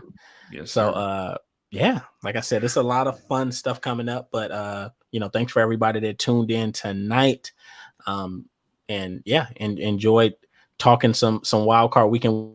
We got up, so we will be back with you guys next Tuesday. Swan, you got anything for us? No, man. Just the usual. Thanks to everybody that tuned in. Thanks to everybody that will tune in. Don't forget, we'll be right back here next Tuesday, 7:30 Central Standard Time, 5:30 Pacific Standard Time. We got the Rooted in Sports community every Saturday. That's 2 p.m. Central, 12 p.m. Pacific, and that's on Twitter Spaces. We do that over Twitter Spaces. Don't forget to like and to subscribe to us on YouTube. And once again, that's simply Rooted in Sports. You'll see our little emblem pop up there. Don't forget to like and subscribe to us. And if you want, just go back and check out all the previous episodes we've done. I think this is I think I put 45. I think this is actually episode 46. 46. So, this is 46, yes. So yeah, man. Go back and check us out. Follow us on Instagram at Rooted in Sports. That's all it is, simply at Rooted in Sports. You can follow each one of us individually. My Instagram handle is iswan_0623. Once again, that's iswan_0623. And yours is at Tiberius051. Oh, at Tiberius 519. Tiberius is spelled just as you see it scrolling across the bottom of the screen there. Tiberius 519 on Instagram. So you can give us both individually a follow. You can obviously definitely follow the page. We got a lot more heat coming for you. My boy's still been working on the rebrand. February 1st, I'll unveil the name.